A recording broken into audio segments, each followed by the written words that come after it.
Steno for all में आपका स्वागत है। 80 शब्द प्रति मिनट की गति से डिक्टेशन शुरू होगी।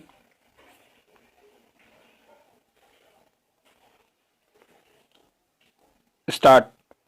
भारत के इतिहास में एकमात्र अशोक ही ऐसे शासक हैं जिनकी नीति से भारतीयता का अन्य देशों में भी प्रचार हुआ। घृणा के स्थान पर सहृदयता विकसित हुई, सहिष्णुता और उदारता को बल मिला। बर्बरता के कृत्यों से भरे हुए विश्व इतिहास को एक नई दिशा का बोध हुआ तथा जिन्होंने न केवल मानव की वर्ण जीव मात्र की भी चिंता की।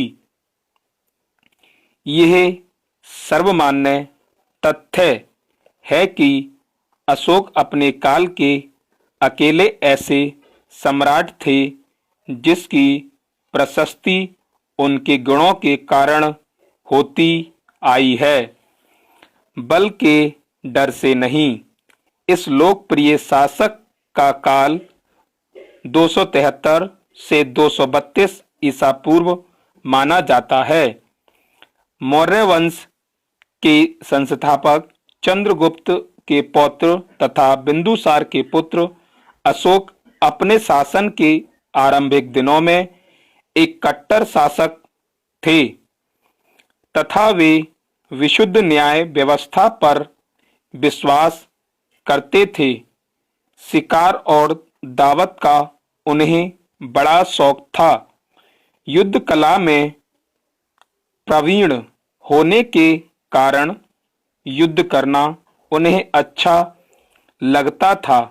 अशोक को अपने साम्राज्य को सुरक्षित रखने तथा साम्राज्य विस्तार के लिए युद्ध करने के अतिरिक्त और कुछ भी नहीं सूझता था। इसी दिशा में अग्रसर होते हुए उन्होंने 261 ईसा पूर्व कलिंग राज्य पर आक्रमण किया तथा उसे अपने अधिकार में ले लिया। इस बीभत्स युद्ध में हुई लोगों की क्षति ने उनके हृदय को द्रवित कर दिया तथा उनका हृदय परिवर्तित हो गया। उन्होंने बौद्ध धर्म को अपना लिया तथा भविष्य में हथियार न उठाने का संकल्प लिया। स्वयं बौद्ध धर्म का पालन किया तथा इस धर्म के प्रसार के लिए श्रीलंका, अफगानिस्तान, पश्चिम एशिया, मिस्र, यूनान, तिब्बत सहित कई देशों में अपने दूत भेजे। उन्होंने एक नए धर्म और विचार धम्म को प्रतिपादित कर अपने समस्त राज्य क्षेत्र में लागू करवाया।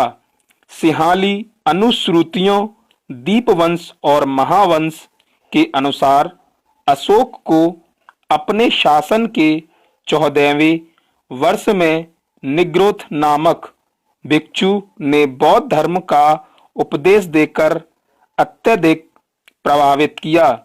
तत्पश्चात वे मोगली पुत्र तिस्य के प्रभाव में आकर पूर्ण रूप से बौद्ध हो गए।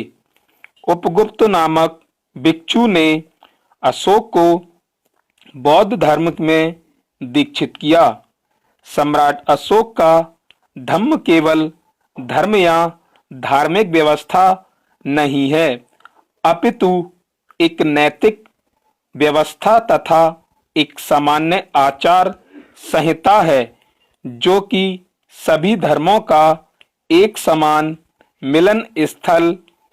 अशोक एक कट्टर बौद्ध होते हुए भी धार्मिक मामलों में सहिष्णु थे तथा सभी धर्मों की मूल एकता में विश्वास करते थे।